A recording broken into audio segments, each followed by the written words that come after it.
Hello everyone, welcome to another out of spec guide video where we're going to show you how to start, drive, and charge the Polestar 2. Let's say someone just handed you the keys to this vehicle, you're renting it, or maybe you own one now. Congrats, you have good taste. I'm going to show you all about it.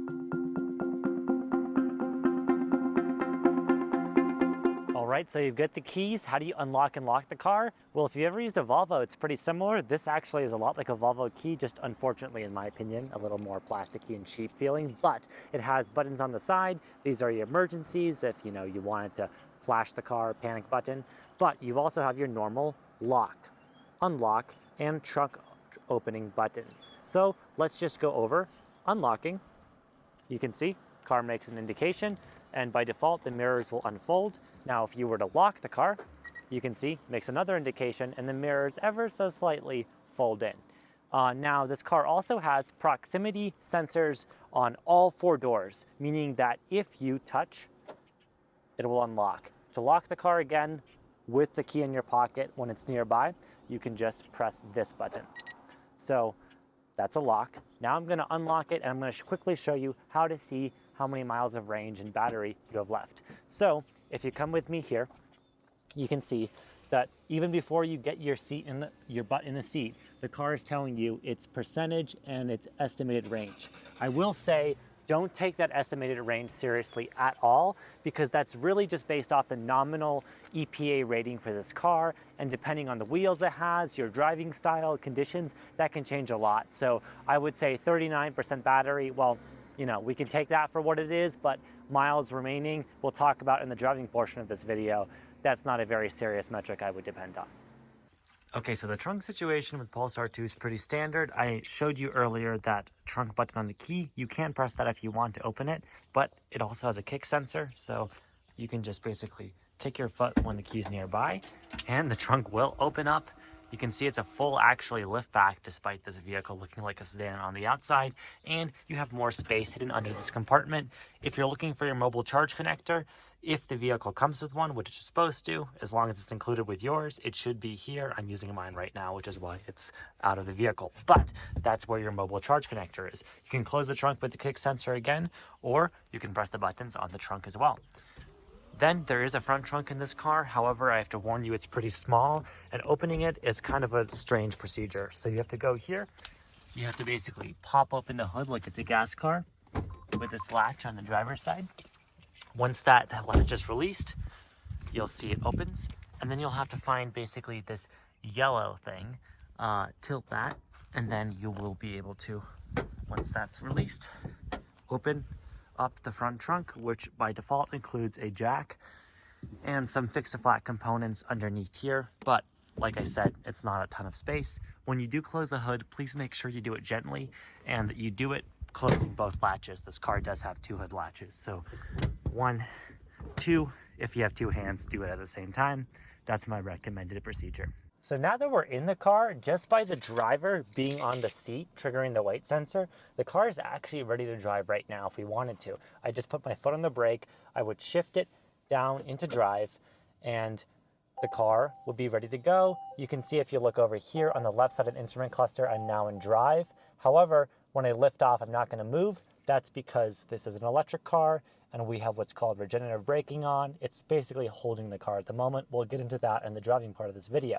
If you wanted to go into reverse, you would move this shifter up once. Now we're in neutral. I'm going to move it up again, and we're in reverse. And you can know we're in reverse because, again, you'll see that in the instrument cluster, and you can see on the center display in the car that we have the backup camera. Now, if we want to use a 360 camera, if your Polestar 2 is equipped with one of those, we can tap on here, toggle our parking sensors, rear auto brake, or turn on the 360 camera. I love their implementation of this for parking. Makes it super easy. You can even view the side cameras if you wanted to. Super cool.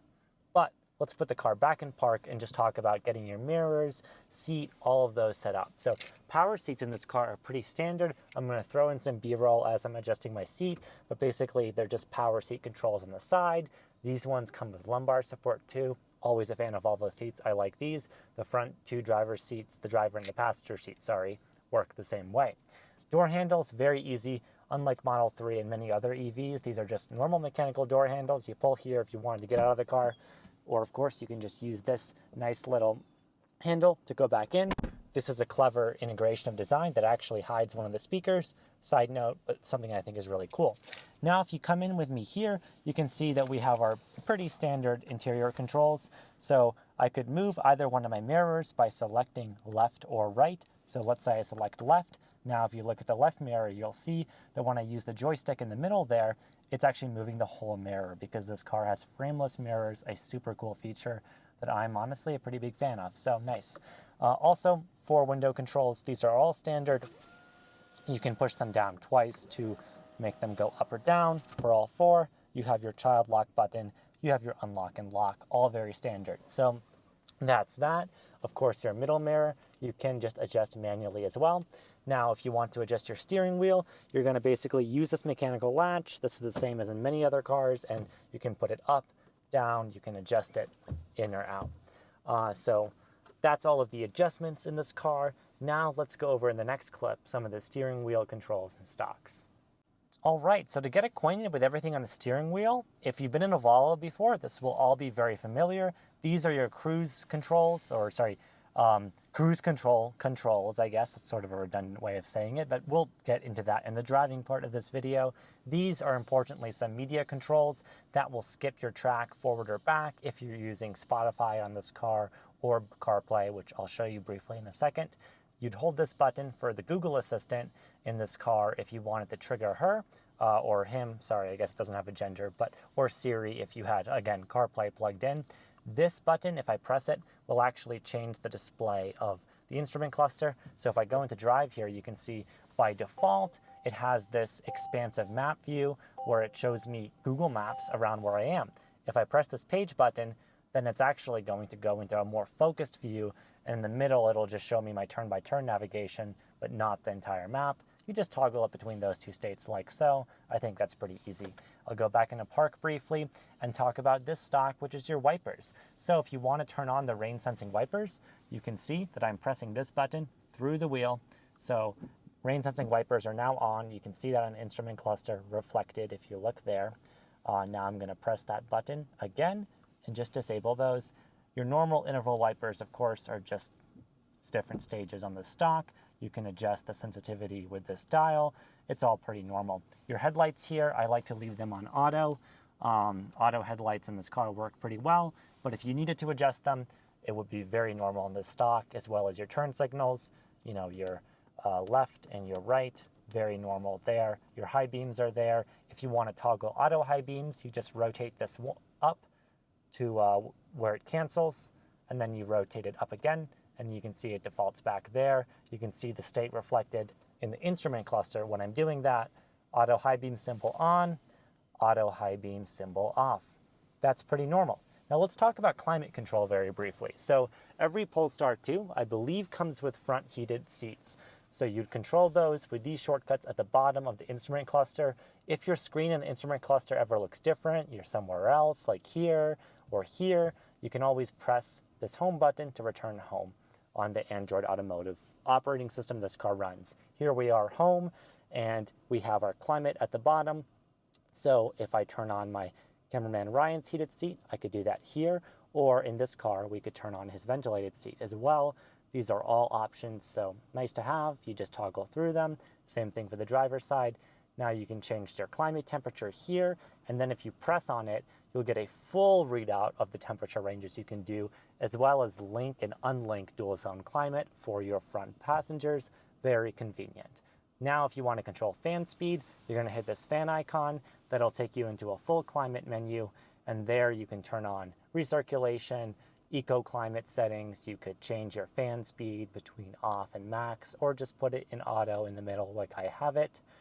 You have shortcuts, physically, sort of, here for your front and rear defrosters, as well as your emergency lights should you need to press them. This is also a redundant media control. Your passengers can play and pause your media by clicking in on this dial, and they can adjust the volume by pressing this satisfying, clicky, ratchety thing. I should have mentioned also on the steering wheel, in case it wasn't obvious, up and down are volume for the driver, in addition to these being skip tracked. So that's all that. Let's get driving though and show you what that's like in this car. So I've just shown you climate adjustment and some other basic things to do on the car's Android automotive operating system, but one of my favorite things about Polestars is they let you use Apple CarPlay when your phone is plugged in. No Android automotive, because I guess they figure if you want Google, well, Google is built into the car. But if you have an iPhone, you can plug in here. So the car only has USB-C cables, interestingly, sorry, USB-C ports. So you will need a USB-C lightning cable. You can't use the old kind, you need the new USB. But if you have one of those, you just plug that in, then you're gonna plug your phone into this, and it's very easy. You can just use wired Apple CarPlay. Unfortunately, there's no wireless Apple CarPlay in this car as of yet. There's also a wireless charger, which I like, and rear passengers get their own USB-C ports all the way back here. If you can see, it might be hard to see on camera, but we'll show you those, as well as the rear climate vents. Super nice to have those. I'm gonna put in my lovely gold Volvo seatbelt. This is a distinctive fact on the Polestar 2s with Performance Pack. Lovely little design detail I'm a fan of. And I'm just gonna put my foot on the brake, put the car in drive, and I'm just ready to go. I love that in these cars. I should mention, if I go into the vehicle menu at the top here, I have some things I can adjust right off the bat. So notice how we are not going forward. That is very normal behavior for electric cars. Some people aren't fans of that. If you want to simulate a torque converter automatic car, you know, like many automatic gearboxes in a gas car, you could turn creep on, and all of a sudden, well, right now we're sort of on an incline, but we're creeping forward in a parking spot just like you would in an automatic. I don't understand why you'd want that. Maybe you don't want to get used to an electric car, that's fine, but I always keep this off. Your one pedal drive settings, this is where the car will, when you lift off the accelerator, automatically slow down and actually put charge back in the battery with the kinetic energy of braking. I have that in the standard mode, which is like essentially you can drive most of the time just by modulating the accelerator. You can put it in low, or you could turn it off entirely. It'll still use the regenerative braking function by blending in the brake pedal when you use that. However, physical friction brakes are always going to be there when you need them. Your steering feel can be adjusted, very normal electric power steering, just like many cars have. I personally like the way light feels. You can toggle off the stability control in this car for a sport mode if you want, but this is not going to change any of the acceleration characteristics. You can go into assist, toggle off or on all of your assistive safety technologies as you want. I won't go over all of those, but they're there if you need them. In the charging portion of this video, we'll cover this screen.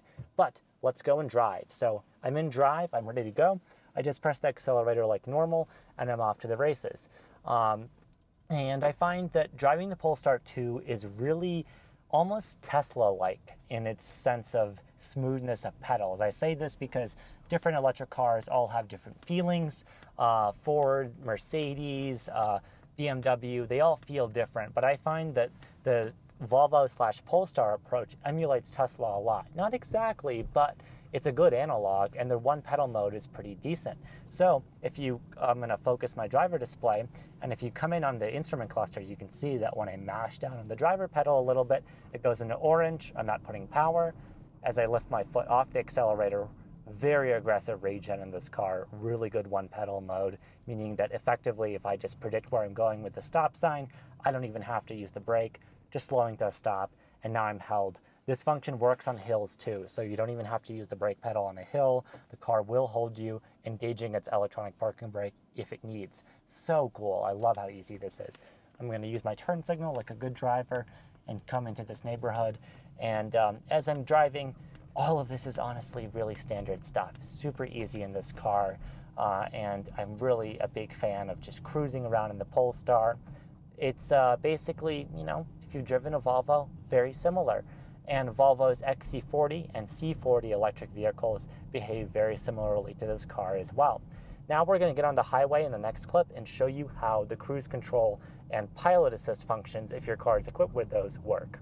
All right, so we're merging onto a highway here. Perfect kind of environment to show Volvo Pilot Assist, or if in your car it's cruise control, it's cruise control. So I press this button here. All of a sudden my speed is locked to what I was at when I pressed it. If I want to adjust it in increments of 5, I can press here, plus. I would do the same for minus if I wanted to lower my speed. If I want to adjust my speed in increments of 1, I just hold this. This is always really funny, I found. Look in the instrument cluster, you can see the speed adjusting. I feel like Volvo and Polestar do this backwards from everyone else I'm familiar with, but that's just a quirk of them.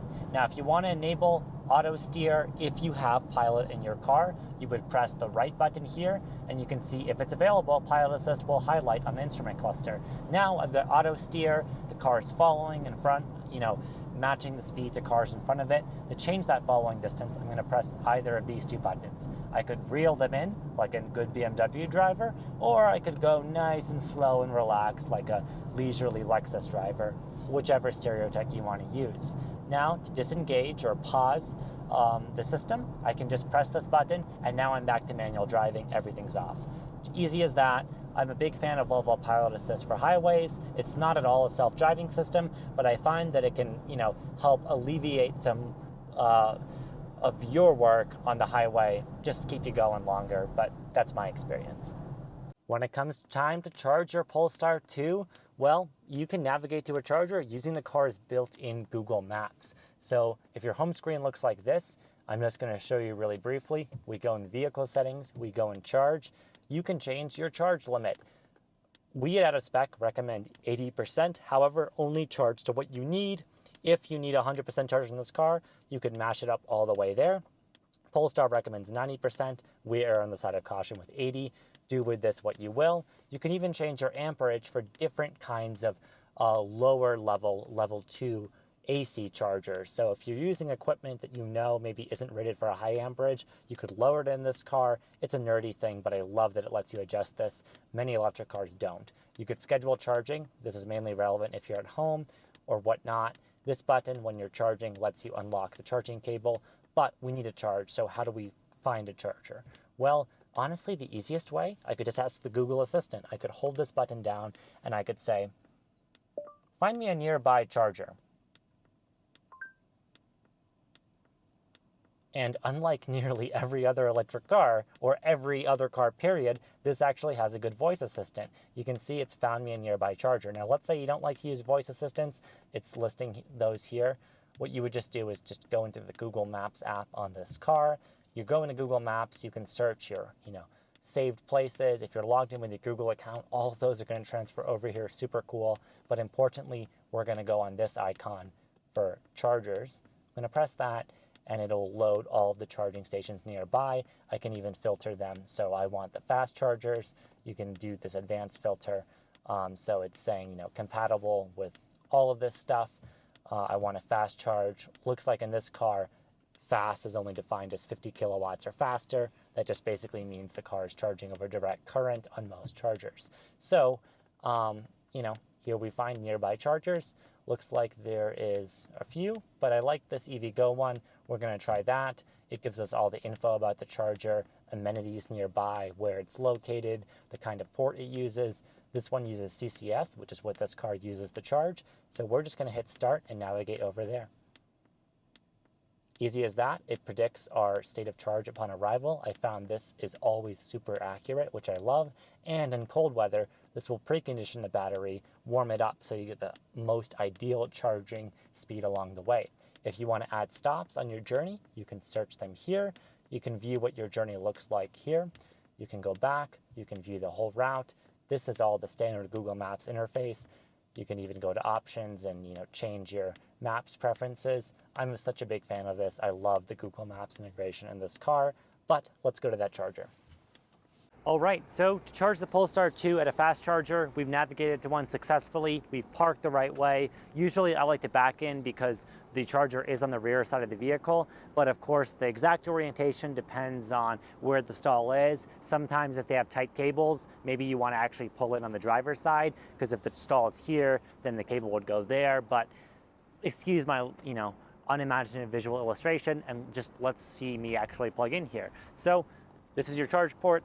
You just plug into this guy if you were home charging or using a charge point, lower level charger. For fast charging, we're gonna need to open this plug, use the full bad boy. What you're gonna do is you are going to activate this charger. In our case, we're in EVgo today, but you'd activate however you would activate at the stall you're at. We've made videos for how to do this at Electrify America, EVgo, and ChargePoint Express. But I'm just gonna take my handle and I'm going to plug it into my car. And after it's plugged in, the charger is going to communicate with the car, and we're going to get the car activated. We'll show you what that looks like. Okay, I'm charging successfully. Just a side note, this is demonstration purposes for this video. No one's here right now, but technically this handle would be for this parking spot where I'm standing right now, but we're filming a video at the moment and we'll be out of here in a second. You can see on the instrument cluster here what the car looks like, the view you kind of see through the window as it's charging. Convenient. If you just want to see the full thing, we'll unlock the car, we'll open it up, and you can see the full charging display as it appears.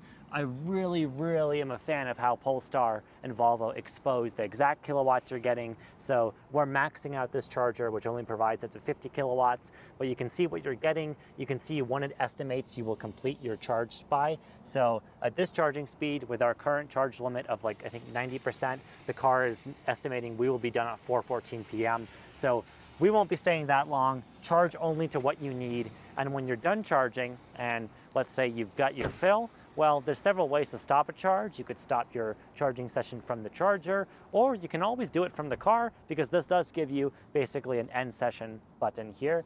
We press that, that light is going to start blinking, and then we're eventually going to hear a clicking sound from the connector, at which point we will be able to unlock the handle from the car. I press this button usually on a handle.